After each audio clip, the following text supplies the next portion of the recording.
चलो आरती बता दो, ये जो दिया था मैंने, नेहा पेज नंबर 6 तक हमने पढ़ लिया था। पेज नंबर 7 पे है जो सहयोगी समर्थित अधिगम का अभिप्राय स्पष्ट कीजिए। जो आपकी टीम लर्निंग है या टीम लर्निंग से क्या अभिप्राय है, इसके क्या क्या एडवांटेजेस हैं और क्या क्या इसकी डिसएडवांटेजेस है, ये हमें यहाँ पे बताना था। ठीक है, चलो मैं ही बता देती ओके हूँ एक मैम। बार। ठीक है, ये मैंने मैम इसका जो हाँ बेटे बोलो।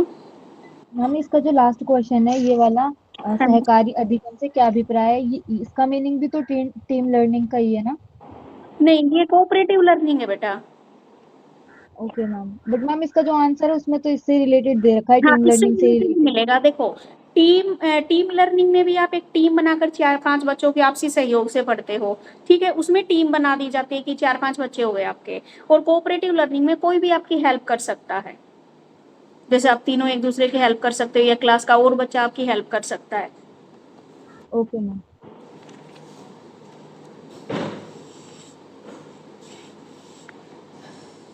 तो आरती बता दो जरा, टीम लर्निंग से क्या अभिप्राय है, आपने कल पढ़ा था। हाँ जी मैम, तो मैम मैंने इसमें पढ़ा है कि इसका मीनिंग ये है कि इसमें एक छात्र जो होता है वो किसी पार्ट को अच्छी तरह समझ जाता है तो वो जो दूसरे बच्चे होते हैं उनको समझाता है। हाँ जी। इसका मीनिंग ये था, और इसके मैम एडवांटेज और डिसएडवांटेज भी पढ़े थे, और इन्होंने 3 इसकी वो बताए हैं कि क्या प्रक्रिया होती है, कि कैसे कैसे उन्हें समझाना होता है। फर्स्ट तो है देखकर सीखने की प्रक्रिया। इसमें जो होता है, जो टीचर होता है वो बच्चों को पढ़ाता है, और जो बच्चे होते हैं वो उसे देखकर समझते हैं और सीखते हैं और उसे खुद करने की कोशिश करते हैं कार्य को मैम। हाँ जी, इसका इसकी सेकंड प्रक्रिया है एक परीक्षण मिनट रुके शिक्षण आप, एक परीक्षण। मिनट रुके। राज रानी, हम आईसीटी वाली बुक पढ़ रहे हैं, ठीक है, पेपर 3 और उसका पेज नंबर 7। Okay ma'am. ठीक है, अब बोलो आरती। मैम इसकी सेकंड प्रक्रिया जो है परीक्षण शिक्षण परीक्षण प्रक्रिया, इसमें ये होता है कि जो टीचर होता है वो विद्यार्थी को कोई कार्य देता है और वो विद्यार्थी कार्य नहीं कर पा रहा है, तो टीचर पहले ये देखता है कि उसमें उसे कहाँ प्रॉब्लम आ रही है। फिर वो टीचर उस प्रॉब्लम को दूर करता है और उसे फिर से वो कार्य करने को देता है। और इसकी लास्ट जो है युगम शिक्षण प्रक्रिया, इसमें ये होता है कि टीचर और जो बालक होता है उसका दोनों का कार्य होता है। जैसे कि स्कूल में कोई टीचर किसी बुक का पैराग्राफ पढ़ा रहा है तो टीचर पहला पहला पैराग्राफ पढ़ेगा, उसके बाद वो स्टूडेंट पढ़ता है मैम। फिर उसके बाद तीसरा पैराग्राफ टीचर पढ़ता है। इसी तरीके से ये सिलसिला चलता रहता है जब तक कि वो कंप्लीट ना हो जाए लेसन। और मैम इसके लाभ पढ़े हैं मैंने कि इसमें ये होता है टीचर बच्चों की गतिविधियों को बहुत बारीकी से देखता है, जिसमें उसकी कोई गलती होता है तो उसको आसानी से वो समझा सकता है उसको। और ये मेथड सभी बच्चों के लिए, जो कमजोर दिमाग के बच्चे होते हैं जिनका आईक्यू लेवल कम होता है उनके लिए भी बहुत अच्छा है ये टीचिंग मेथड। इसमें टीम वर्क करने की क्या नाम है, टीम वर्क करने की उन्हें मदद मिलती है कि बच्चे टीम वर्क करना सीखते हैं मैम। और इसके मैंने हानियां पढ़ी हैं कि इसमें ये होता है कि टीचर को ज्यादा से ज्यादा बच्चों को पढ़ाना पड़ता है, जिससे कि उनको एडजस्टमेंट करने में दिक्कत आती है और सारे बच्चों पे ध्यान देना मुश्किल हो जाता है मैम। ओके, और इंडिविजुअल लर्निंग में क्या पढ़ा। मैम इसमें तो मैंने ये पढ़ा है कि ये योजना बालक के व्यक्तिगत आवश्यकताओं के पूर्ति के लिए बनाया गया है। इसमें अध्यापक ये देखता है कि बच्चों की जो पढ़ाई है वो ठीक प्रकार से चल रही है या नहीं चल रही है। मैम इसमें तो इसका आंसर यही दे रखा था और मुझे ये इतना ही समझ में आया है। चलो ठीक है भाई, ये 2-3 क्वेश्चन मैंने घर से पढ़ने को दिए थे और आरती पढ़ के भी आई, उसके लिए वेरी गुड। एक तो दिया था टीम टीचिंग क्या होती है। टीम टीचिंग का मतलब होता है जब टीचर क्या करता है, क्लासरूम में आप लोगों का क्या है, एक ग्रुप बना देता है। टीचर समझाता है, फिर मान लीजिए बाकी बच्चों को समझ में नहीं आता है तो जो ग्रुप का लीडर होता है वो बाकी बच्चों को समझा देता है। तो ये होती है आपकी टीम लर्निंग। ठीक है, टीम टीचिंग बोल दिया था मैंने, टीचिंग तो टीचर करता है। और टीम लर्निंग जिसमें आप क्या है, जिसको आप टोली शिक्षण भी बोलते हो, ग्रुप ग्रुप लर्निंग भी बोलते हो, ठीक है, जिसमें बच्चे मिलकर पढ़ते हैं। ठीक है, जिसमें क्या है, जिन बच्चों की तरफ कम ध्यान दिया जाता है उन बच्चों को, जो इंटेलिजेंट बच्चे हैं उनके ग्रुप में शामिल कर दिया जाता है। ठीक है, मान लो तुम तीन बंदे हो तो तुम तीनों की एक टीम बना दी, मैंने समझा दिया, मान लो फिर मेरे समझाने के बाद किसी बच्चे का कोई डाउट रहता है तो आप लोग आपस में उसको डिस्कस कर सकते हो, तो ये क्या है, आपकी टीम लर्निंग कहलाती है। ठीक है, तो इसके कुछ एडवांटेजेस और डिसएडवांटेजेस भी बताए थे हमें। ठीक है, तो एडवांटेजेस में क्या है, देखो इसमें से पहले इसने कुछ 3 एक्टिविटी बताई हैं। ठीक है, यानी कि आपकी टीम टीचिंग करने से, टीम लर्निंग से पहले इसने 3 एक्टिविटीज बताई हैं।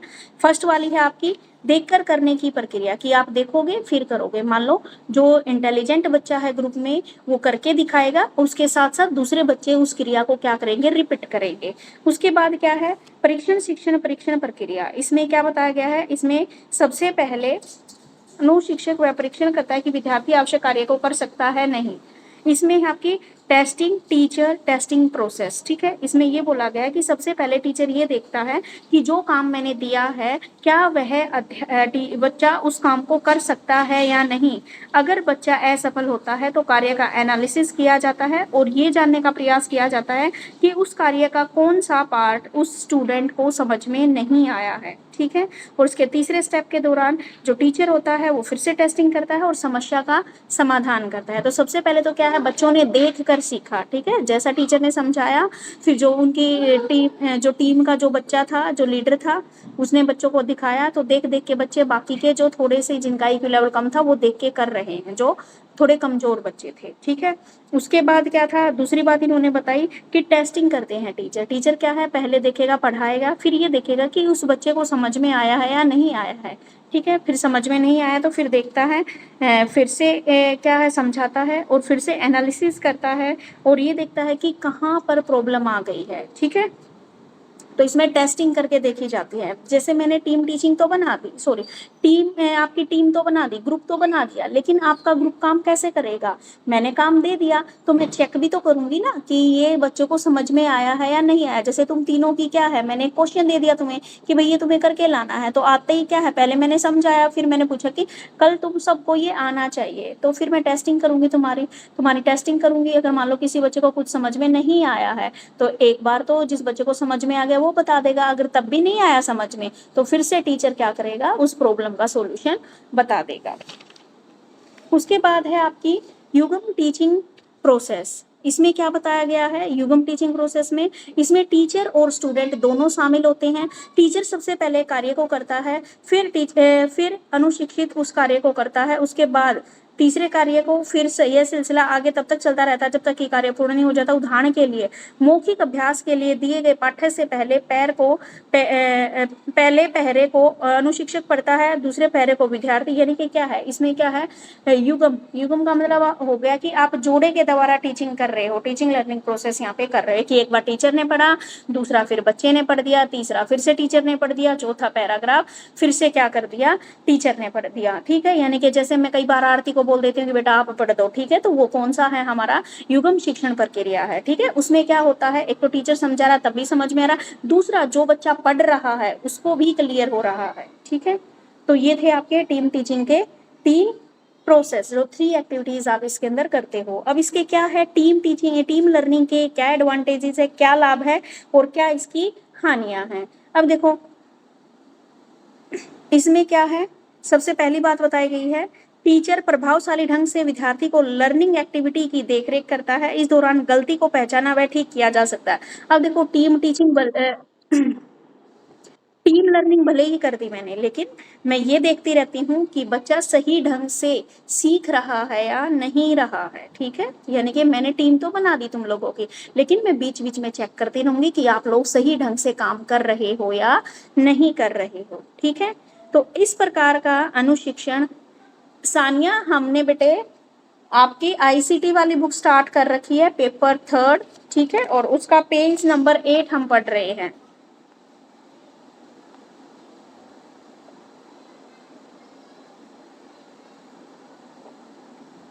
और अभी ना इस वीक भी तुम्हारी ये 3 o'clock ही लगेगी क्लास, क्योंकि इस वीक भी ऑलमोस्ट मेरे ख्याल में इस वीक पेपर कंप्लीट हो ही जाएंगे बच्चों के। ठीक है बेटे,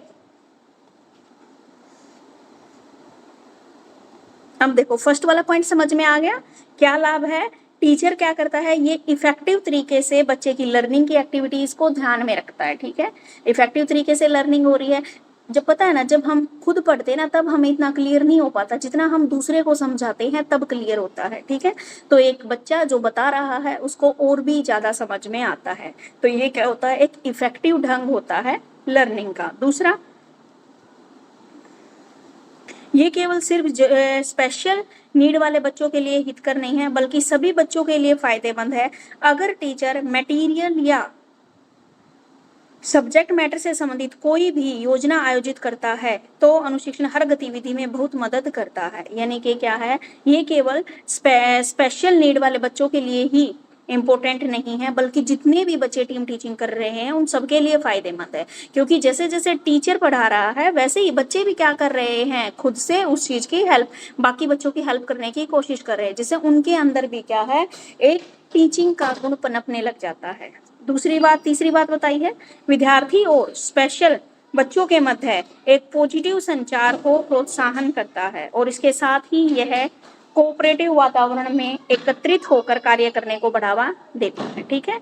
तो ये जो एक रेगुलर जो हमारे विद्यार्थी हैं और कुछ स्पेशल नीड वाले जो बच्चे हैं उनके बीच में पॉजिटिव कनेक्टिविटी को मोटिवेट करता है और साथ में ही क्या है, एक कोऑपरेटिव इन्वायरमेंट क्रिएट करता है कि भाई एक दूसरे की मदद करने की जो भावना है वो सिखाता है। आगे फोर्थ पॉइंट, ये सभी बालक डे बाय डे की जितनी भी एक्टिविटीज होती है उसमें बढ़ चढ़ कर भाग लेते हैं, क्योंकि मान लो एक बच्चे को लीडर बनाया, दूसरे दिन अगला बच्चा वो बोलेगा कि इस बार आज मैं लीडर बनूंगा, आज मैं समझाऊंगा सबको, ठीक है। यह लर्निंग इन्वायरमेंट को कॉम्पिटिटिव बनाता है, ठीक है। एक तो जब हम कॉम्पिटिशन में पढ़ते हैं, 1 मिनट रुकना बेटा, ठीक है बेटा। फिफ्थ पॉइंट है हमारे इन्वायरमेंट को, जो लर्निंग इन्वायरमेंट, फिफ्थ है हमारा पॉइंट कि हमारे लर्निंग इन्वायरमेंट को कॉम्पिटिटिव बनाता है ये, ठीक है, कि आप जब कंपटीशन में पढ़ते हो तो आप और भी बेटर करते हो। उसके बाद है, एक को एक द्वारा दिए गए शिक्षण के असंगत और गलत लर्निंग को समय रहते सुधारने की संभावना रहती है, ठीक है। इसमें अगर मान लो आधे घंटे खत्म कर देंगे, 12 मिनट की हुई है, बस बीच में एक बार आके नमक मिर्च डाल दें, हम जो उसी का स्वाद होता है, एक बार करिए। बस मैं बात आधे घंटे में इसने खत्म कर दूंगी, मैं नाजुक में आती ठीक है। एक को एक द्वारा दिए गए, यानी कि मान लो जब हम हर एक बच्चे को सिखा रहे हैं तो जो जो लर्निंग में मिस्टेक होती है उनको हम साथ साथ सुधारने की कोशिश करते हैं। तो ये है आपकी टीम लर्निंग लाभ। समझ में आए बेटे? Yes ma'am. बाकी बच्चों को, आरती को तो पहले से ही समझ में आ रखे थे क्योंकि आपने पढ़ा था। बाकी ये नेहा, सानिया, राज तो लेफ्ट हो गई थी, आप दोनों को आगे बेटे समझ में? Yes ma'am. चलो ठीक है। अब देखो आप भी पढ़ लेना बेटा राज, ठीक है, मुश्किल नहीं है टीम लर्निंग के लाभ, ठीक है। उसके बाद आपके टीम लर्निंग की क्या क्या डिसएडवांटेजेस है, क्या क्या सीमाएं हैं। देखिए, सहयोगी शिक्षक अनेक लाभ होते हैं लेकिन इसमें कुछ त्रुटियां भी हैं, ठीक है, कुछ मिस्टेक्स भी हैं इसके अंदर। जैसे इंटर रिलेटेड रिलेशंस एवं अंतर संचार उस समय बुरी तरह प्रभावित होता है जब एक शिक्षक एक से अधिक विद्यार्थियों को पढ़ाना पड़ता है। यानी कि ये उस टाइम पे ठीक नहीं रहती कि मान लो एक बच्चा एक साथ जब बहुत सारे बच्चों को पढ़ाता है तो उस टाइम पे ये टेक्निक उस सिचुएशन में ठीक नहीं रहती, क्योंकि बच्चे को मैनेजमेंट की समस्या आती है। यहाँ पे देखो टीचर तो मैनेज कर लेता है, एक बच्चा अपने सेम एज ग्रुप के बच्चों को मैनेज करना उसके लिए मुश्किल हो जाता है, ठीक है। एक बात ये है इसमें। दूसरा है, अभी जो स्टूडेंट है वो इतना कैपेबल नहीं है कि जितना टीचर समझा सकता है एक बच्चे को, उसके अंदर अभी इतनी क्षमता नहीं है कि वह टीचर की तरह बाकी स्टूडेंट्स को समझा सके, ठीक है। आगे बताया है, और कई बार ऐसा होता है कि टीम के अंदर बच्चों में आपस में जेलसी होती है, तो उस कारण भी क्या है, वो एक दूसरे को अच्छे से क्लियर नहीं करवा पाते। तो इसके कुछ हानियां ज्यादा नहीं दे रखी, कुछ ही दे रखी हैं। एक तो बच्चा क्या है, उसके अंदर इतना, क्योंकि सेम एज ग्रुप को पढ़ा रहा है तो उसके अंदर मैनेजमेंट की कमी आ रही है। दूसरा, टीचर के जितना कैपेबल नहीं है वह बच्चों को समझाने में। और तीसरी बात क्या है कि अगर मान लो आपस में बच्चों के बीच में कोई लड़ाई झगड़ा हो जाता है, तब भी ये टीचिंग अच्छे से नहीं हो पाती। ठीक है, समझ में आ गया?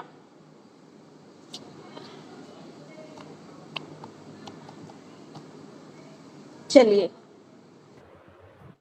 नेक्स्ट देखिए, ILP इंडिविजुअल लर्निंग प्रोग्राम, ये क्या है और इसके बारे में बताइए। ILP इंडिविजुअल लर्निंग प्रोग्राम, जब आप अकेले पढ़ते हो तो वो क्या कहलाता है, इंडिविजुअल लर्निंग प्रोग्राम ही तो कहलाता है। अभी आप लोग पढ़ रहे हो ऑनलाइन, अब क्लास में तो नहीं बैठे आप लोग, अलग अलग बैठ के अपने अपने रूम में बैठ के सिर्फ ऑडियो को सुन रहे हो, या जब मैं वीडियो ऑन कर रही हूँ तो वीडियो को देख रहे हो। ठीक है, या फिर आप अकेले जब अपना, मान लीजिए पेपर से पहले जब पढ़ रहे हो तो अकेले ही पढ़ते हो, तो वो क्या कहलाता है, इंडिविजुअल लर्निंग कहलाती है। ठीक है, जब आप खुद से जो चीजें पढ़ते हो, अपनी कोई एक प्लानिंग करते हो, उसके अकॉर्डिंग आप पढ़ते हो। ठीक है, तो वो क्या कहलाता है, आपका इंडिविजुअल लर्निंग प्रोग्राम कहलाता है।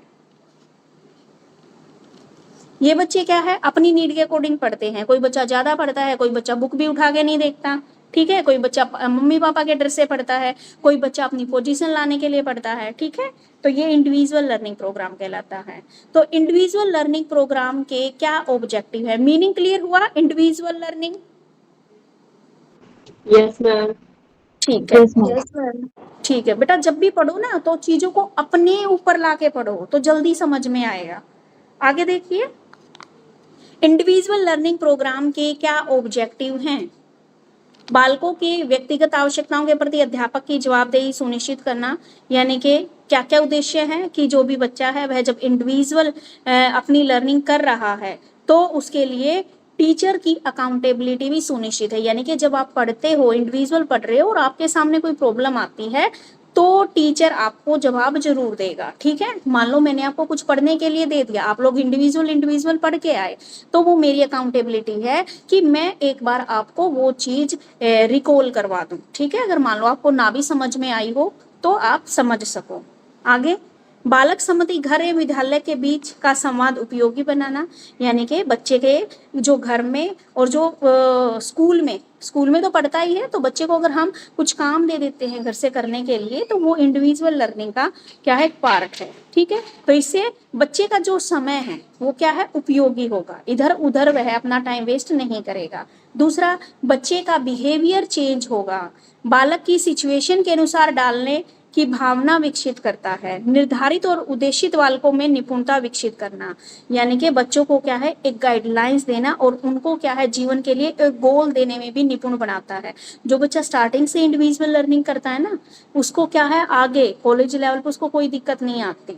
अब तो बच्चे क्या करते हैं, +2 तक तो बच्चे डंडे के डर से या टीचर के डर से पढ़ते हैं, उनके ऊपर पढ़ाई का प्रेशर होता है, कॉलेज में जाके कोई बोलता ही नहीं, क्योंकि बच्चे को इंडिविजुअल लर्निंग की तो हैबिट है ही नहीं। और इंडिविजुअल लर्निंग की हैबिट जब तक पड़ती है तब तक आपकी ग्रेजुएशन हो चुकी होती है, आप लोगों को समझ में आता है तब तक। ठीक है, तो इंडिविजुअल लर्निंग क्या है, बच्चे को उसको और अधिक कैपेबल बनाना और डेवलप करने में हेल्प करती है। ये क्या है, बच्चे की जितनी भी कमियां हैं, जितनी भी कमजोरियां हैं, उनको कम करती है। ठीक है, यानी कि कुछ क्लास में समझ में नहीं आया, क्लास में समझा, कुछ घर पे पढ़ा, तो कितनी है जो उसकी खुद की जो इंडिविजुअल जो भी कमजोरी है उसको बच्चा दूर कर सकता है अपनी इंडिविजुअल लर्निंग प्रोग्राम के द्वारा। ठीक है, तो ये थे इसके ऑब्जेक्टिव्स। उसके बाद है इंडिविजुअल लर्निंग प्रोग्राम के क्या क्या कंपोनेंट्स हैं। तो इसमें क्या है, बालक को सीमित अवधि उद्देश्य के साथ साथ वार्षिक उद्देश्यों की रिपोर्ट, क्या क्या तत्व है इसके अंदर इंडिविजुअल लर्निंग प्रोग्राम में, कि बच्चे को क्या है, एक लिमिटेड टाइम के जो भी ऑब्जेक्टिव दिया है उसके की रिपोर्ट भी तैयार करनी चाहिए। रिपोर्ट का मतलब बच्चे ने ये देखा कि 1 महीने में मेरे को, बच्चे ने क्या है, गोल निर्धारित कर लिया कि 1 महीने के अंदर मुझे ये बुक कंप्लीट करनी है। आप खुद से देखो कि आप स्कूल कॉलेज में नहीं आ पाते या नहीं जा रहे कहीं पे, तो आप क्या करोगे, आप अपना एक गोल डिसाइड कर लोगे कि मुझे 1 महीने के अंदर ये बुक कंप्लीट पढ़ देनी है, चाहे मुझे समझ आए चाहे ना आए। तो आपको क्या है, जो टाइम के अकॉर्डिंग जो आपने गोल सेट किया था, लास्ट लास्ट में आपको उसकी रिपोर्ट भी चेक करनी है कि भाई मैंने इस महीने की 1 तारीख को ये वादा किया था और मैं अब इस महीने के लास्ट में आपको ये चेक करना है कि जो आपने वादा किया था अपने आप से उसको पूरा कर पाए हो या नहीं, यानी कि अपनी पूरी बुक कवर कर पाए हो या नहीं कर पाए हो। ठीक है, उसके बाद है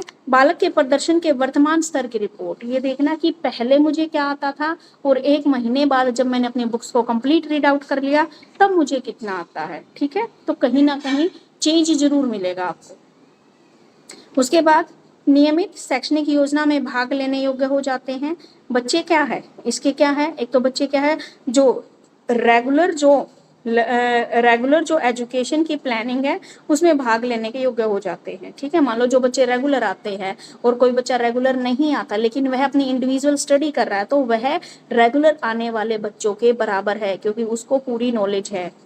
उसके बाद है बालक को दी जाने वाली स्पेशल एजुकेशन सेवाओं की रिपोर्ट और सीमा। जिस तक एक बालक नियमित शैक्षणिक योजना में भाग लेने के, ये तो हो गया। उपयुक्त इवैल्यूएशन प्रोसेस, ये सुनिश्चित करने के लिए निर्देशात्मक उद्देश्यों की पूर्ति कर ली गई है या नहीं, ये देखना। और इवैल्यूएशन प्रोसेस भी देखना और ये करना कि जो जिस ऑब्जेक्टिव्स को लेकर मैं काम कर रही थी वो मेरा ऑब्जेक्टिव सेटिस्फाई हुआ है या नहीं हुआ है। तो ऐसी सेवाओं के आरंभ एवं अनुमानित अवधि के लिए निर्धारित तिथि। ठीक है, तो ऐसी सेवाओं के आरंभ अमाउंट न कहिए, देख रोड़ा ना मचाऊंगी हैं।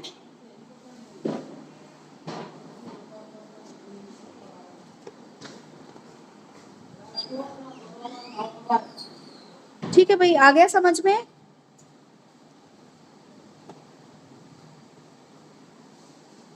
Yes ma'am. सबको आ गया इंडिविजुअल लर्निंग का?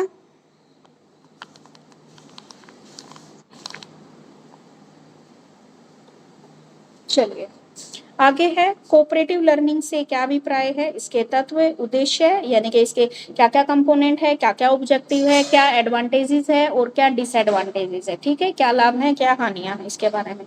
कोऑपरेटिव लर्निंग एक ऐसी लर्निंग है जिसमें विद्यार्थी स्वयं ही अपने समूह के अंतर्गत सहकारी प्रणाली का अनुसरण करते हुए अधिगम करना होता है। इसमें प्राय अपनी सूचना और अनुभव का आपस में आदान प्रदान करते हैं, परस्पर सहयोगी द्वारा वातावरण में विशेष। इसमें क्या है, इसमें कोई स्पेशल ग्रुप नहीं बना रखा, इसमें अब बच्चा क्लासरूम में क्या करता है, ये क्या है, लर्निंग की ऐसी प्रोसेस है जिसमें विद्यार्थी स्वयं ही अपनी क्लासरूम में औरों की हेल्प से अपने कंसेप्ट को क्लियर करता है। ठीक है, ये कोऑपरेटिव लर्निंग कहलाती है। मान लो किसी दूसरे बच्चे को नहीं आता तो आप भी अपने आप उस बच्चे को समझा देते हो। ठीक है, कि भाई मुझे आता है, लाओ मैं बता देता हूँ। तो ये क्या है, कोऑपरेटिव लर्निंग। या फिर बच्चा क्या है, अपने आप ही जिसको कोई कंसेप्ट समझ में नहीं आता अपने फ्रेंड से या क्लास में किसी और से बच्चे से समझ सकता है, तो वो क्या कहलाती है, कोऑपरेटिव लर्निंग। जिसमें विद्यार्थी क्या करता है, स्वयं ही या जो भी उसके पास जो भी इंफॉर्मेशन है, जो भी एक्सपीरियंस है, उसको एक दूसरे के साथ शेयर करते हैं और अपने सब्जेक्ट से रिलेटेड जो नॉलेज है उसको बढ़ाते हैं। ठीक है, अब देखो भाई इसमें क्या है, इसके कंपोनेंट कौन कौन से हैं। एक तो पॉजिटिव इंटरेक्शन होता है, दूसरा मोटिवेशन मिलता है, तीसरा है आपका इंडिविजुअल और ग्रुप, आपकी अकाउंटेबिलिटी होती है, आपकी आगे क्या बताया गया है, वांछित अंतः व्यक्तिगत और लघु समूह कौशलों का शिक्षण। इसमें क्या है, आपकी जो इंटर व्यक्तिगत तो हो गई, इंडिविजुअल, इंटर इंडिविजुअल और जो स्मॉल ग्रुप जो स्किल्स हैं वो क्या है, वो बढ़ती हैं। आगे ग्रुप प्रोसेसिंग होती है, इसके अंदर 5 तत्व इसके अंदर बताए हैं। एक तो पॉजिटिव इंटरेक्शन होता है, दूसरा मोटिवेशन मिलता है, तीसरा इंडिविजुअल और ग्रुप अकाउंटेबिलिटी आपके अंदर आती है, तो फोर्थ बताया है स्किल्स डेवलप होती हैं आपके अंदर, और फिफ्थ बताई है कि आप ग्रुप प्रोसेसिंग इसमें होती है। ठीक है, तो फर्स्ट वाली बात है, जब देखो, जब आप खुद देखो, जब आप किसी और बच्चे को समझाते हो या कोई दूसरा बच्चा आपसे समझता है किसी भी क्वेश्चन को, तो आपके अंदर एक पॉजिटिव एनर्जी आती है। ठीक है, एक पॉजिटिव इंटरेक्शन होता है आप लोगों का। ठीक है, जो ग्रुप के सदस्य सोचने लगते हैं कि सभी एक दूसरे से जुड़े हुए हैं तो कोई भी व्यक्ति हर किसी की सफलता के बिना सफल नहीं होगा। तो ग्रुप के लक्ष्य को कार्य करना इस प्रकार से डिजाइन किया जाना चाहिए कि विद्यार्थियों को सूचित करना चाहिए, इकट्ठे ही डूबेंगे और तैरेंगे। तो इससे क्या है, पॉजिटिव इंटरेक्शन होता है। ठीक है, कोऑपरेटिव लर्निंग में बच्चों के साथ क्या है, कोऑपरेटिव लर्निंग में क्या होता है, पॉजिटिव इंटरेक्शन होता है, उनके अंदर ये आ जाती है। आप देखते हो ना बहुत सारे बच्चे, इंटेलिजेंट बच्चे तो दूसरों से चिढ़ते हैं कि कहीं ये एक्स्ट्रा नंबर ना ले जाए, और जो एवरेज बच्चे होते हैं ना, जिनको आप देखना गवर्नमेंट स्कूल के बच्चों में ये इंटरेक्शन बड़ा पक्का मिलेगा, भाई मैं पास होऊंगा तो सारे ही पास होंगे और मैं डूबूंगा तो सारे ही डूबेंगे, ठीक है। ये बड़ा तेज तगड़ा इंटरेक्शन होता है उन लोगों के बीच में, ठीक है। तो कोऑपरेटिव लर्निंग से पॉजिटिव इंटरेक्शन होता है, ठीक है। सभी ये समझते हैं कि सबका काम करने में ही सबकी भलाई है। आगे है मोटिवेशन, मोटिवेट होते हैं बच्चे। आप जब किसी बच्चे को समझाते हो ना, और उसको समझाने के बाद जो फीलिंग आती है, आप बहुत ज़्यादा मोटिवेट हो जाते हो, फिर आप में वो भावना आ जाती है, प्रोत्साहित होते हो, लोग आपकी प्रशंसा करते हैं, तो फिर आप और लोगों की मदद करने की सोचते हो। आगे है, ये आपकी इंडिविजुअल और ग्रुप अकाउंटेबिलिटी बन जाती है। इसमें दो तरह की अकाउंटेबिलिटी आवश्यक होती है। एक तो आपकी ग्रुप के जो भी आपका ग्रुप है उसके जितने भी गोल्स हैं उनको अचीव करने की, और दूसरा हर सदस्य के कार्य में अपने हिस्से के योगदान के प्रति अकाउंटेबिलिटी होती है। व्यक्तिगत अकाउंटेबिलिटी तब होती है जब हर व्यक्ति की परफॉर्मेंस का इवेल्युएशन किया जाता है और रिजल्ट ग्रुप को और व्यक्ति को वापस लौटाया जाता है, ताकि यह तय किया जा सके कि किसी लर्निंग में और सहायता, समर्थन और प्रोत्साहन की आवश्यकता है। तो इसमें क्या है, अकाउंटेबिलिटी हो जाती है। अकाउंटेबिलिटी का मतलब, मान लो ये आपकी एक जिम्मेदारी बन जाती है। जिम्मेदारी कैसे बन जाती है, किसी बच्चे ने बोल दिया कि भाई मुझे तो ना समझ में नहीं आता, आप मुझे प्लीज समझा दिया करो, तो आपके अंदर भी एक अकाउंटेबिलिटी वाली भावना आती है आपके अंदर, हाँ भाई कि मैं समझा दूंगा, कोई दिक्कत नहीं है, ठीक है। तो उसमें इस लर्निंग में आप एक दूसरे की सहायता, समर्थन और प्रोत्साहन आपको मिलता है, मोटिवेशन आपको मिलता है। आगे स्किल्स डेवलप होती है, आपकी टीचिंग की स्किल्स डेवलप होती है, ठीक है। जब आप किसी दूसरे बच्चे को समझाते हो ना, तो आपका समझाने का तरीका, तो आपके अंदर से जो फियर होता है ना दूसरों को समझाने का, वो खत्म होता है, और कुछ टीचिंग की स्किल्स आपके अंदर डेवलप होती हैं। आगे है ग्रुप प्रोसेसिंग। तो ग्रुप प्रोसेसिंग तब होती है जब ग्रुप सदस्य इस बात पर बहस करते हैं कि वे अपने गोल किस प्रकार अर्जित कर रहे हैं और अपने इफेक्टिव कार्यकारी संबंध किस प्रकार बनाए रखते हैं। तो ग्रुप का यह बहस करना आवश्यक होता है कि सदस्य की कौन सी क्रियाएं सहायक हैं और कौन सी असहायक हैं, और इस पर निर्णय लिया जाता है कि किस व्यवहार को जारी रखा जाएगा। ग्रुप प्रोसेसिंग में क्या है, ग्रुप प्रोसेसिंग का मतलब तब होता है कि जब जितने भी बच्चे हैं, आप इस बात पर बहस करते हैं कि वे अपने गोल को अचीव करने के लिए किस तरीके से इफेक्टिव कार्य करेंगे, ठीक है। कौन कौन सी एक्टिविटी उनके लिए सहायक रहेंगी और कौन कौन सी उनके लिए सहायक नहीं है, तो ये डिसीजन लेना कि किस व्यवहार को जारी रखा जाए, ये ग्रुप प्रोसेसिंग, यानी कि मैं अपने गोल को अचीव करने के लिए किससे मैं समझूं, किससे मैं ना समझूं, ठीक है। तो ये बिहेवियर क्या है, ग्रुप प्रोसेसिंग को दिखाता है। तो यहाँ तक समझ में आ गया कोऑपरेटिव लर्निंग क्या होती है और इसके कंपोनेंट क्या क्या होते हैं। आप खुद से देखो कि जब आप दूसरों को समझाते तो क्या क्या चीजें आती है आपके मन के अंदर। आपके अंदर एक पॉजिटिव वाइब्स आती हैं, आप मोटिवेट होते हो कि अगली बार भी मैं ही करके दिखाऊंगा। फिर क्या है, आपकी एक अकाउंटेबिलिटी की भावना भी आपके अंदर आती है, स्किल्स भी डेवलप होती हैं आपकी, और एक ग्रुप प्रोसेसिंग। तो क्या पांचों पॉइंट समझ में आ गए? Yes ma'am. चलिए अब देखो भाई, कोऑपरेटिव लर्निंग के क्या ऑब्जेक्टिव हैं।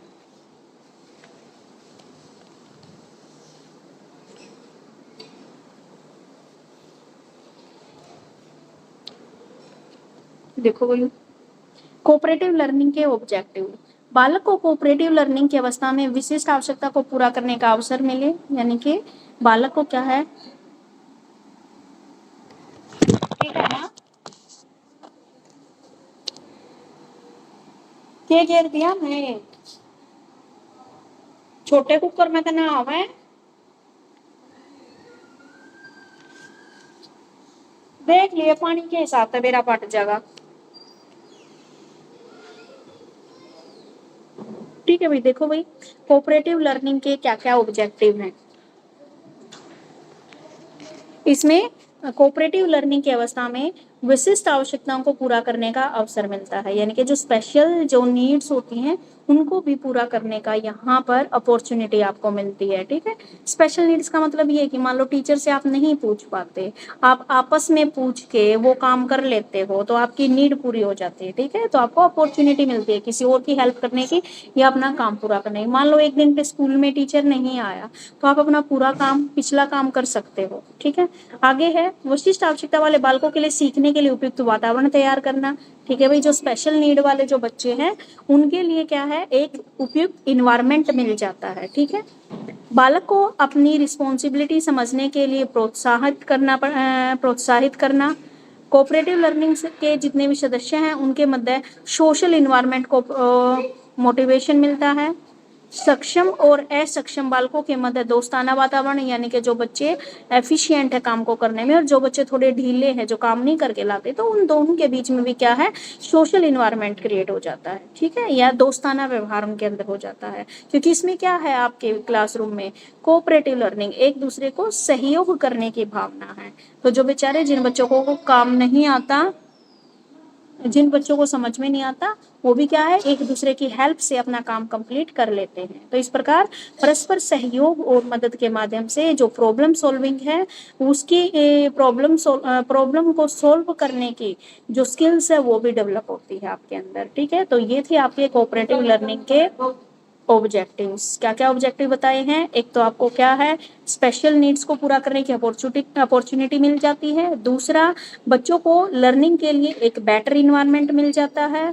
आपको अपने रिस्पॉन्सिबिलिटी समझने के लिए आपको मोटिवेशन मिलता है।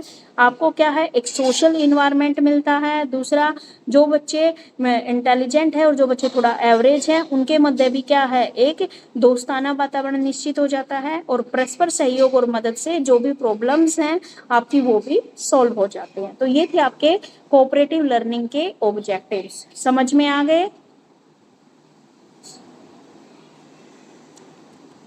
मैम, आ गया।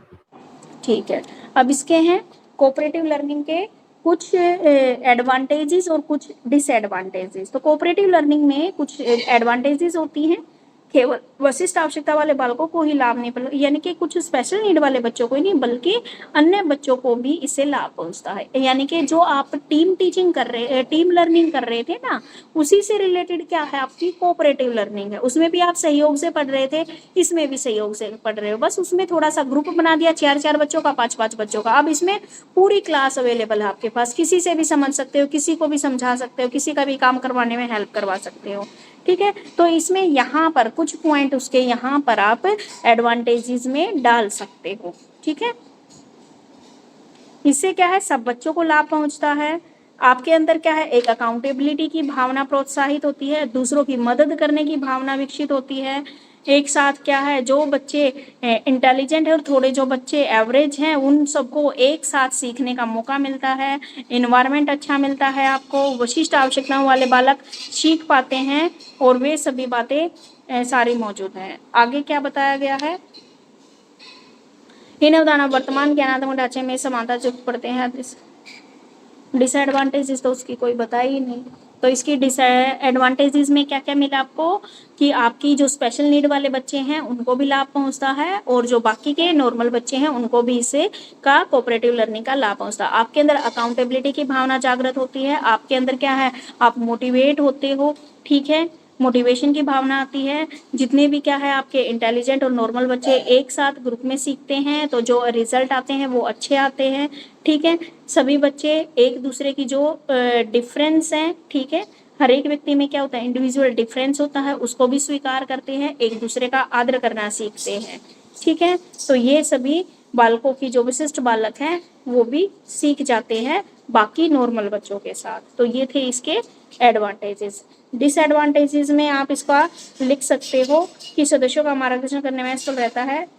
इसमें क्या है कि एक जो समूह उसको प्लानिंग एवं ऑर्गेनाइज करने का समय लेता है, यानी कि कोऑपरेटिव लर्निंग में क्या है, जो प्लानिंग और ऑर्गेनाइज्ड करने का जो है ना, उसमें टाइम बहुत ज़्यादा लगता है। जरूरी नहीं कि सब बच्चे हेल्पफुल हों, कुछ बच्चे हेल्पफुल नहीं होते। ठीक है, कुछ बच्चे लड़ाई झगड़ा करने वाले होते हैं। तो ऐसा एक लर्निंग इन्वायरमेंट, यानी कि एक कोऑपरेटिव लर्निंग इन्वायरमेंट क्रिएट करने में बहुत टाइम लग जाता है। ठीक है, सदस्यों का मार्गदर्शन करने में कई बार तो क्या है टीचर सभी बच्चों को क्या है गाइडलाइंस देने में असफल रहता है, जिसके कारण क्या है ऑब्जेक्टिव लुप्त हो जाएंगे और प्रोसेस सही ढंग से नहीं चल पाएगी। तो ये इसकी क्या बताई गई है, डिसएडवांटेजेस बताई गई हैं। ठीक है, तो समझ में आ गया आपको कोऑपरेटिव लर्निंग का पूरा complete question.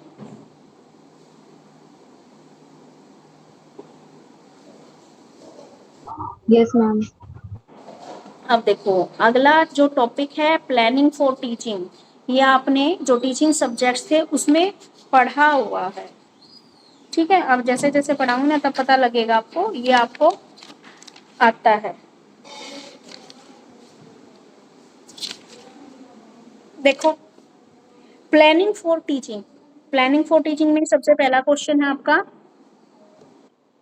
Planning for teaching. इसमें आपका पहला क्वेश्चन दे रखा है टीचिंग से आपका क्या अभिप्राय है, what do you mean by teaching.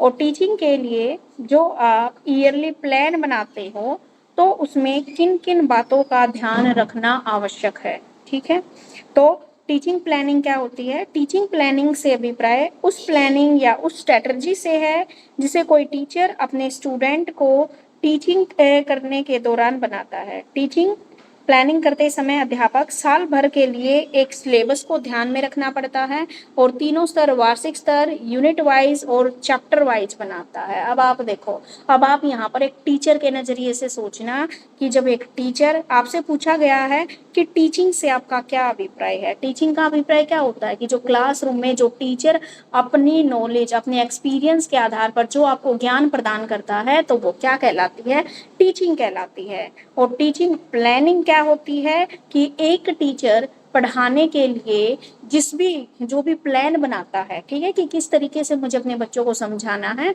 तो वो क्या कहलाता है, टीचिंग प्लानिंग कहलाती है। तो इसने पूछा क्वेश्चन आपसे कि टीचिंग के लिए जो ईयरली जो प्लान बनाते हैं उसमें किन किन बातों का ध्यान रखना पड़ता है। अब मानो आप स्टूडेंट नहीं हो, अब आप टीचर बन गए हो। ठीक है, टीचर बन गए हो तो आप क्या करोगे, टीचिंग प्लानिंग कर रहे हो आप कि मुझे मेरे बच्चों को किस तरीके से पढ़ाना है।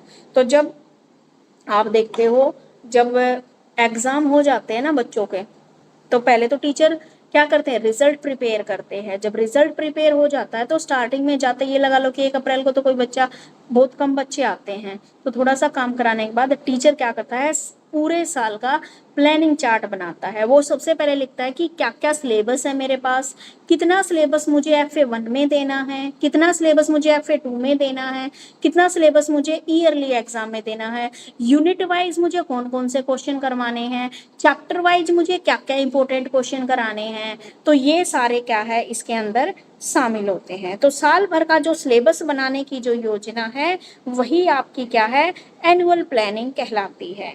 ठीक है,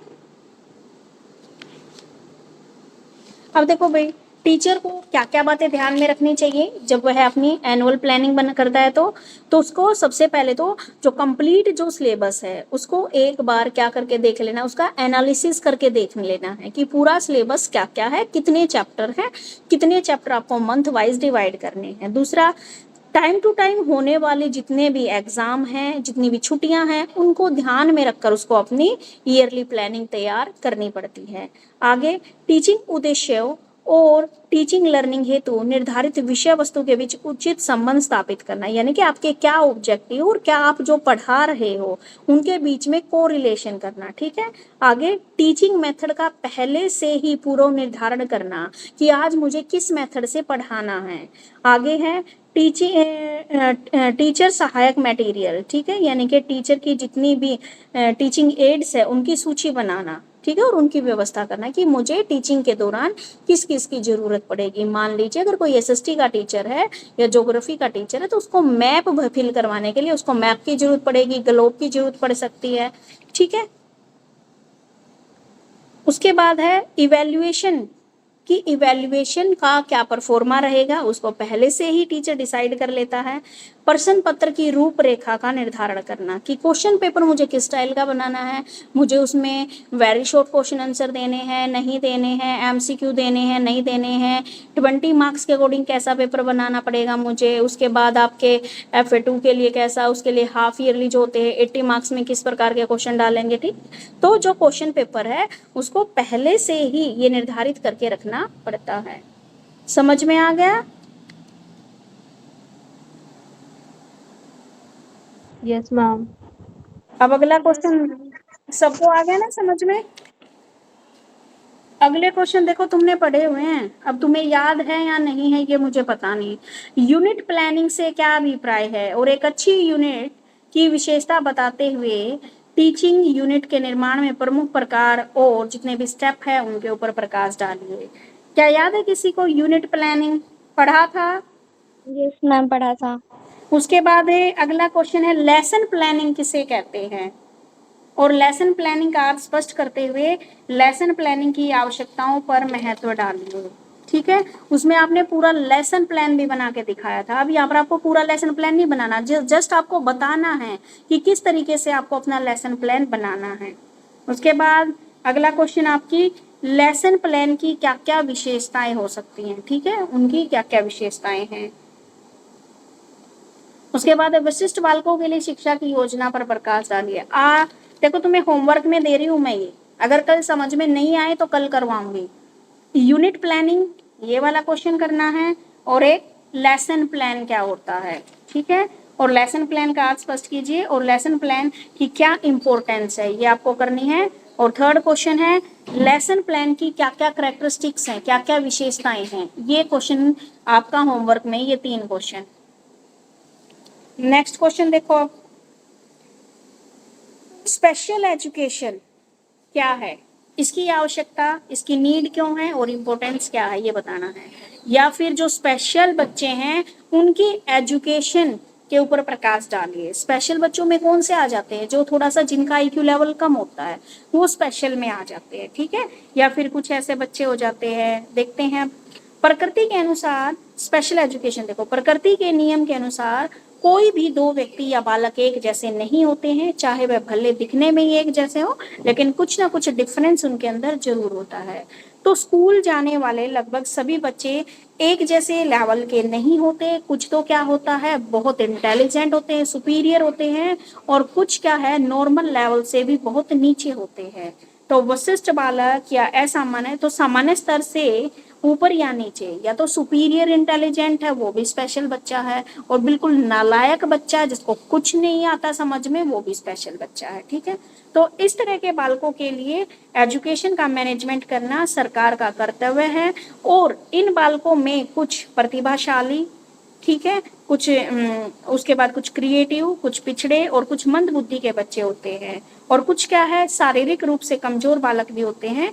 तो इस प्रकार के बालकों की पहचान उनके IQ लेवल के आधार पर की जाती है। ठीक है, तो विशिष्ट बालक वे बालक होते हैं जो औसत बालकों से शारीरिक, मानसिक, संवेगात्मक और सामाजिक लक्षणों में इतनी मात्रा में भिन्न होते हैं कि वे अपनी अधिकतम क्षमताओं के विकास के लिए उन्हें विशेष सेवाओं की आवश्यकता होती है। ठीक है, तो स्पेशल एजुकेशन क्या है।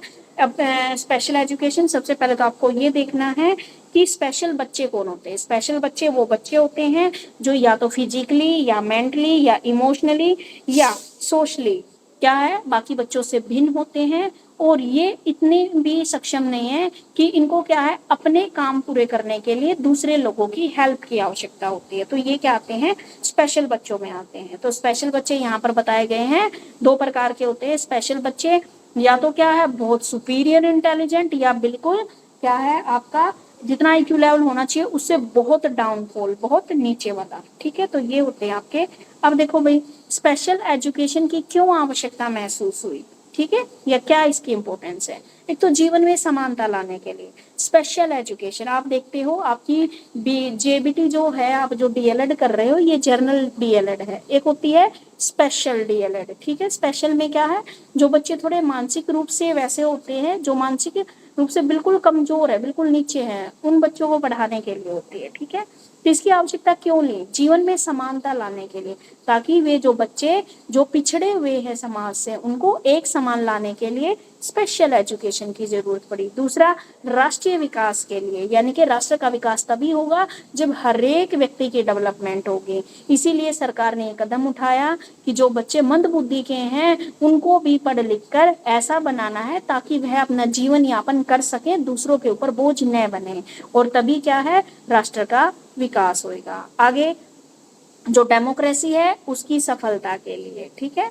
डेमोक्रेसी हर इंसान को समान अधिकार देती है, और उसी समान अधिकार और एजुकेशन राइट के तहत उनको क्या है, स्पेशल एजुकेशन की आवश्यकता पड़ी। आगे ह्यूमन रिसोर्सेज, जो ह्यूमन है वह देश का असली रिसोर्स है, ठीक है।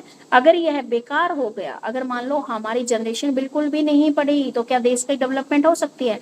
नहीं हो सकती। तो इसीलिए भी क्या है, हमें स्पेशल एजुकेशन की जरूरत पड़ी। आगे समान शैक्षणिक अवसर, सबको एक समान पढ़ने के अवसर मिले, तब भी स्पेशल एजुकेशन की जरूरत पड़ी। आगे मोटिवेशन को डेवलप करने के लिए, जो बच्चे मंद बुद्धि के हैं वो अगर सामान्य स्कूलों में बच्चों के साथ पढ़ रहे हैं तो उनके अंदर क्या हो जाता है, आत्मविश्वास की कमी हो जाती है। तो उस आत्मविश्वास को डेवलप करने के लिए भी स्पेशल एजुकेशन प्रोग्राम चलाया। आगे कल्याणकारी राज्य का लक्ष्य है, यानी कि जो सोशल वेलफेयर वाले जो स्टेट हैं उनके लिए हर नागरिक के पास समान अधिकार हैं और समान अवसर होने जरूरी हैं। इसलिए स्पेशल नीड वाले बच्चों को स्पेशल एजुकेशन देकर उन्हें सामान्य बच्चों के बराबर अधिकार दिए जाते हैं। ठीक है, समझ में आ गया स्पेशल एजुकेशन का?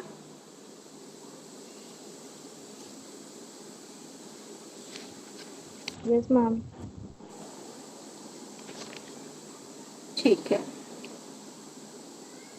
आगे है स्पेशल एजुकेशन के क्या ऑब्जेक्टिव हैं और स्पेशल एजुकेशन प्रदान करने के उपाय बताइए। अब देखो भाई, स्पेशल एजुकेशन देने का क्या ऑब्जेक्टिव है सरकार का? एक तो जितने भी मेंटली और फिजिकल रूप से जो प्रभावित बच्चे हैं उनको आत्मनिर्भर बनाना। आप देखते हो जो सोशल बिल्कुल ऐसे बच्चे ना जिनका IQ लेवल बहुत कम है, तो उनको पढ़ाया नहीं जाता, उनको क्या है कुछ ऐसे काम सिखाए जाते हैं ताकि वे क्या अपने जीवन में आत्मनिर्भर बन सके, दूसरों के ऊपर डिपेंड ना रहे। आगे बालकों के अंदर मोटिवेशन पैदा करने के लिए स्पेशल एजुकेशन का उद्देश्य है, जो बच्चे मंद बुद्धि के उनके अंदर उनको मोटिवेट करने के लिए कि भाई हाँ आप भी कुछ कर सकते हो। आगे वशिष्ठ बालकों में जो हीन भावना आई है उस हीन भावना को दूर करना। बच्चों के अंदर ये आ जाता है ना, ये कर सकता है मैं तो नहीं कर सकता, तो उनके अंदर से ये हीन भावना को निकालने के लिए। आगे वशिष्ठ बालकों को देश की मुख्य धारा से जोड़ने के लिए। आगे इसका मेन ऑब्जेक्टिव वशिष्ठ बालकों के प्रति जो एक सोच है और जो दृष्टिकोण है उसको बदलना है। ठीक है, बालकों में प्रेरणा प्रदान करती है ताकि वे भी अपने जीवन के उद्देश्यों को प्राप्त कर सके, यानी कि उनको भी कैपेबल बनाया जा सके कि उनके भी कुछ वो हैं। तो तुम देखते हो कि कई बार क्या है, स्पेशल बच्चों में आपके मंद बुद्धि के साथ साथ जो अपंग बच्चे, जो दिव्यांग बच्चे हैं वो भी इसके अंदर आ जाते हैं। ठीक है, ताकि उनको बराबर का राइट दिया जा सके। कई बार ऐसा होता है कि कुछ बच्चे ऐसे होते हैं जिनके हाथ पैर नहीं है लेकिन वो पढ़ना चाहते हैं। ठीक है, पढ़ना चाहते हैं तो उनको बाकी बच्चों के साथ क्या है ये फील ना हो, हीन भावना ना आए, उन्हें जीवन जीने की प्रेरणा मिले, तो इसलिए स्पेशल एजुकेशन उनके लिए प्रोवाइड की गई है।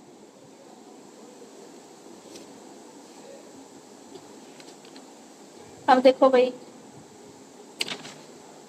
स्पेशल एजुकेशन प्रदान करने के क्या क्या उपाय हैं। एक तो स्पेशल स्कूल खोलना, स्पेशल क्लास प्लानिंग करना, हॉबी क्लब खोलना, विशेष ढंग से विस्तार भाषण देना, विशेष टीचिंग कराना और इनफॉर्मल इंस्टीट्यूशंस। ठीक है, तो सबसे पहले स्पेशल स्कूल्स बनाए जाते हैं। ठीक है, आप देखते हो कि बहुत सारे ऐसे स्कूल्स हैं जो स्पेशल बच्चों के लिए खोले गए हैं।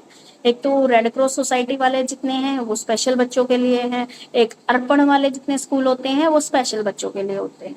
आगे विशेष कक्षा योजना बनाना, इन बच्चों को शिक्षा जो देती है ताकि इनके अंदर हीन भावना ना आए, तो इनके लिए क्या है एक स्पेशल क्लास योजना बनाई जाती है और उसी के अकॉर्डिंग इनको शिक्षा प्रदान की जाती है। हॉबी क्लब, हॉबी क्लब जहाँ पर बच्चा अपनी रुचि के अनुसार हॉबी का चुनाव कर सकता है, और ऐसे क्लबों की स्थापना इसलिए की जाती है ताकि विशिष्ट बच्चों में आत्मविश्वास बढ़ सके। विशेष ढंग से इनको पढ़ाने के क्या है, पुराने शिक्षण की बजाय साइकोलॉजिकल मेथड्स के जरिए इनको सिखाया जाता है। विस्तार भाषण, सामान्य कक्षा में भी विशेष शिक्षा का प्रबंध करना चाहिए। भाषण देने वाले शिक्षकों की व्यवस्था की जानी चाहिए और जो स्पेशलिस्ट हैं उनको टाइम टू टाइम विद्यालय में आकर विशेष बालकों से मिलकर उनका सही गाइडलाइंस उन्हें देनी चाहिए। विशेष, बेटे आवाज नहीं, ठीक है। उसके बाद है विशेष शिक्षण, स्पेशल टीचिंग उनकी करानी चाहिए। उनको कुछ ऐसी एक्टिविटीज में भाग दिलाना चाहिए जो क्या है विशेष शिक्षा के द्वारा ही उनका मैनेजमेंट किया जाता है, ठीक है। उसके बाद है इनफॉर्मल इंस्टीट्यूशन, विभिन्न प्रकार के इनफॉर्मल इंस्टीट्यूशन जैसे रेडियो और audio video, library, TV programme आदि भी विशिष्ट शिक्षा प्रदान की जाती है। जिन बच्चों को कम दिखाई देता है वे बालक रेडियो और टेलीविजन का फायदा उठा सकते हैं। जिन बच्चों को कम दिखाई देता है या जो देख नहीं पाते उनको ब्रेल लिपि के माध्यम से पढ़ाया जाता है, ठीक है। तो ऐसे बच्चे रेडियो से सुन सकते हैं, ठीक है। यानी कि कुछ अलग टीचिंग एड्स आते हैं उनको सिखाने के लिए। समझ में आ गया? Yes ma'am. ठीक है। उसके बाद है आपका पाठ्य पुस्तकों के कार्य एवं लाभ बताइए। ये क्वेश्चन भी आया हुआ आपका पाठ्य पुस्तकों वाला, टेक्स्ट बुक वाला आया या नहीं आया है? Yes ma'am. आया था मैम, पढ़ाया था आपने। उसके बाद है आपका कम्युनिटी स्रोत कौन कौन से हैं, इनका उपयोग कैसे किया जाता है, ये क्वेश्चन भी पढ़ा रखा है मैंने। कम्युनिटी स्रोत जैसे आप टूर पे जाते हो, कम्युनिटी सर्वे करवाते हैं, इंटरव्यू, पेरेंट्स टीचर मीटिंग होती है। ये थोड़ा इजी लग रहा है मुझे, ये बुक थोड़ी सी पहला चैप्टर तो इजी है, आगे का पता नहीं।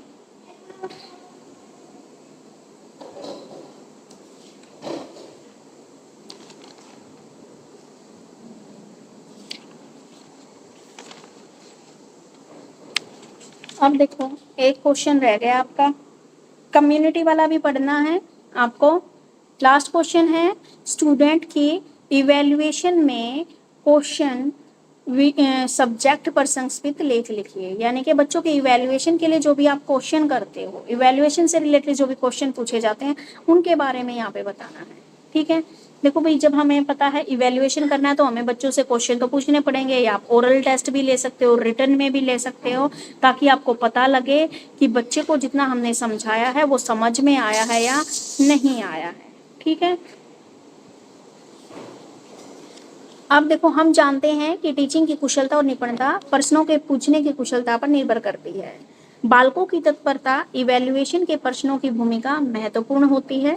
यदि टीचर छात्रों की क्षमता के अनुसार प्रश्न पूछता है तो छात्र उसके उत्तर देने के लिए तैयार रहते हैं। वही प्रश्न की प्रकृति और भाषा छात्रों की तत्परता को प्रभावित करती है। तो इसलिए प्रश्नों का निर्माण बालक की रुचि, क्षमता और विषय से संबंधित होना चाहिए। ऐसा नहीं कि ऊटपटांग कहीं से भी कोई क्वेश्चन पूछ लिया तो उसका कोई जवाब नहीं दे पाएगा। तो जो क्वेश्चन पूछे जाएं वो क्या है, आपके सिलेबस से रिलेटेड होने चाहिए, बच्चे की कैपेबिलिटी के अकॉर्डिंग होना चाहिए। ऐसा नहीं है कि फर्स्ट क्लास से बच्चे से हम 10th क्लास का क्वेश्चन पूछ ले, जी नहीं, बिल्कुल भी नहीं, ठीक है। तो बच्चे के इवैल्यूएशन के लिए क्वेश्चंस बहुत जरूरी हैं, तो उन्हीं क्वेश्चंस के बारे में आज हम पढ़ेंगे। अब बताया है अच्छे क्वेश्चन की क्या क्या विशेषताएं हो सकती हैं। एक तो क्या है अच्छे क्वेश्चन, बालक की भाषा के अनुसार। एक तो बच्चे को क्वेश्चन क्या है उसकी लैंग्वेज के अकॉर्डिंग करने चाहिए। अब मान लीजिए हम हिंदी भाषी क्षेत्र से हैं, अगर मैं हिंदी में ना पूछ के, चलो इंग्लिश भी आपको समझ में आती है, तमिल में पूछने लग जाऊं या फिर कोई लैंग्वेज है उसमें पूछने लग जाऊं तो हमें समझ में नहीं आएंगे। तो जो प्रश्न बनाते समय बच्चों की जो व्यवहार में जो भाषा यूज करते हैं उसी भाषा में होना चाहिए। क्वेश्चन स्पष्ट होने चाहिए और निश्चित होने चाहिए जिससे बच्चा आसानी से समझ सके। क्वेश्चन में क्या है, शब्द लोप प्रधान क्वेश्चनों से बचना चाहिए, यानी कि जिसमें शब्दों को खा रखा, यानी कि जो समझ में ना आए। कुछ क्वेश्चन का शुरू का लिख दिया, लास्ट का लिख दिया, तो ऐसे तो बच्चे को समझ में नहीं आएगा, तो उससे बचना चाहिए। प्रश्न उद्देश्य के साथ संबंधित होने चाहिए कि प्रश्न का क्या उद्देश्य आपसे पूछने का, ठीक है, ये होना चाहिए।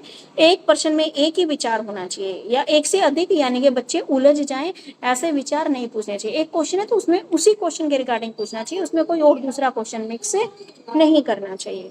आगे, प्रश्न निर्माण के क्या क्या उद्देश्य हो सकते हैं भाई। छात्र को जो भी सब्जेक्ट है उसमें रुचि जागृत करना, लर्निंग प्रोसेस को एक्टिव बनाने के लिए, बच्चों के अंदर क्या है क्वेश्चन आंसर करने की आदत को डेवलप करने के लिए, बच्चों की जो थिंकिंग स्किल्स है उसको डेवलप करने के लिए, ठीक है, छात्रों का अवधान केंद्रित, छात्रों का क्या है कंसंट्रेशन करने के लिए, और छात्रों की क्या है उत्सुकता जागृत करने के लिए, ठीक है। ये क्वेश्चंस का ऑब्जेक्टिव्स होता है। जब भी आपसे क्लास में पूछा जाता है, एक बच्चा बता देता है तो अगले दिन 3-4 बच्चे और हाथ खड़ा करेंगे कि हमें भी बताना है। आगे है प्रश्नों के प्रकार कैसे होने चाहिए। प्रश्न क्या है, प्रस्तावना प्रश्न होने चाहिए, विकासात्मक प्रश्न होने चाहिए, आपके थिंकिंग स्किल से रिलेटेड होने चाहिए, प्रॉब्लम सॉल्विंग क्वेश्चन होने चाहिए, थिंकिंग एनालिसिस क्वेश्चन होने चाहिए, कंपैरेटिव क्वेश्चंस होने चाहिए, ठीक है। अब देखो प्रस्तावना प्रश्न, छात्रों के पूर्व ज्ञान का अनुमान लगाने के लिए इन प्रश्नों का उपयोग किया जाता है, जिससे छात्रों का ध्यान नवीन ज्ञान की ओर आकर्षित करने में सहयोग मिलता है। प्रस्तावना प्रश्न ये क्या है, प्रीवियस पीक के टेस्टिंग करने के लिए क्वेश्चन किए जाते हैं आपसे पिछले वाले से रिलेटेड, यानी कि मान लो मैं कोई चैप्टर पढ़ा रही हूँ तो आपसे पहले कि भाई आपने पहले इसके बारे में सुना होगा, तो प्रस्तावना क्वेश्चन में भी आते हैं कि आपकी पिछली नॉलेज को चेक करने के लिए कि आपसे पूछे जाते हैं। आगे है डेवलपमेंट क्वेश्चन, इसके माध्यम से टीचर जो चैप्टर पढ़ा रहा है उसकी नॉलेज को डेवलप करने के लिए क्वेश्चन पूछता है, तो वे डेवलपमेंट क्वेश्चन होते हैं, ठीक है। उसके बाद है थिंकिंग स्किल्स वाले क्वेश्चन, आपको कोई एक्टिविटी करने को दे दी जाती है, स्किल सोचिए और उसको बताइए। उसके बाद है प्रॉब्लम सॉल्विंग क्वेश्चंस, ठीक है, कि इसमें बच्चे को एक्टिव रखने के लिए प्रॉब्लम सॉल्विंग क्वेश्चन दिए जाते हैं। आगे है आपके विचार एनालिसिस क्वेश्चंस, इस प्रकार का प्रश्न बहुत प्रश्नों की तुलना में कठिन होता है। इसमें क्या है, मेन जो आपका सब्जेक्ट है या जो भी चैप्टर है उसी से रिलेटेड क्वेश्चन, मेन जो पॉइंट है उनको स्पष्ट करने के लिए ऐसे क्वेश्चन पूछे जाते हैं आपके थिंकिंग एनालिसिस क्वेश्चन, ये जो डायरेक्ट आपके क्वेश्चन में या बुक में दे रखे होते हैं वो वाले। एक होते हैं कंपैरेटिव क्वेश्चन, कंपैरेटिव क्वेश्चन में क्या दे दिया आपको, कोई भी कविता दे दी, कोई भी श्लोक दे दिया और उसी की तुलना करते हुए उससे क्वेश्चन, यानी कि जैसे आपके पैराग्राफ में क्वेश्चन देते हैं ना कि पैराग्राफ और उससे आप क्वेश्चन चाटो, वे कंपैरिजन वाले क्वेश्चन आ गए। अब क्वेश्चन करने का उचित ढंग, समस्त कक्षा में प्रश्नों को बांटना, सोचने के लिए पर्याप्त समय देना, आपने क्लास में सबको बोल दिया ये क्वेश्चन बताओ, फिर उनको सोचने का टाइम दिया, फिर प्रश्नों को क्या है रिपीट नहीं करना चाहिए, एक क्वेश्चन पूछ लिया ठीक है भाई अब स्किप करो अगला क्वेश्चन पूछो। आगे जो भी क्वेश्चन दिए जाए वे सब्जेक्ट रिलेटेड होने चाहिए। आगे क्या है, क्वेश्चंस कैसे होने चाहिए, सुझावात्मक प्रश्नों का अभाव होना चाहिए। प्रश्न पूछते समय क्या है, साइकोलॉजिकल प्रश्न पूछते समय अनुकूलता दर्शाना, विषय वस्तु के अनुसार नए प्रश्न 40 कर रहे हैं साइकोलॉजिकल लेवल, तो प्रश्न पूछते समय यदि टीचर के चेहरे पर मुस्कान होगी तो छात्रों को साइकोलॉजिकल लेवल पर अभिप्रेरित करती है, ठीक है। अगर मैं पूछते हुए आपसे मुस्कुरा रही हूँ तो आपके अंदर अच्छा इफेक्ट पड़ेगा। तो ये था आपका क्वेश्चंस वाला, समझ में आ गया।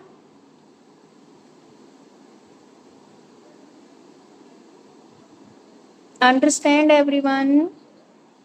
Yes ma'am. ठीक है, तो 2-3 क्वेश्चन दिए हैं वो आपका होमवर्क है, ठीक है, कल पूछूंगी आप लोगों से। चलो हाँ होएगी बेटा, इसी टाइम होएगी क्योंकि सुबह मेरी एग्जाम ड्यूटी चल रही है ना। 3 बजे से। कल तो मैंने दिखाया भी था तुम्हें एग्जाम देते हुए बच्चे।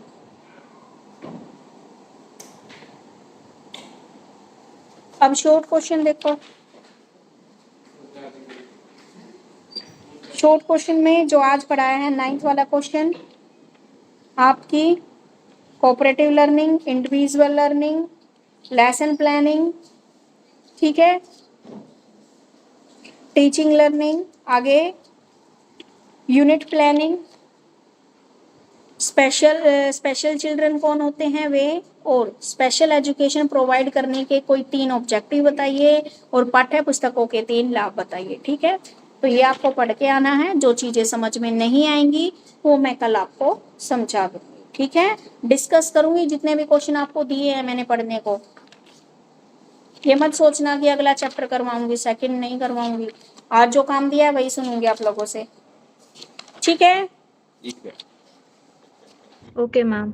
Bye everyone. Bye ma'am. Bye ma'am.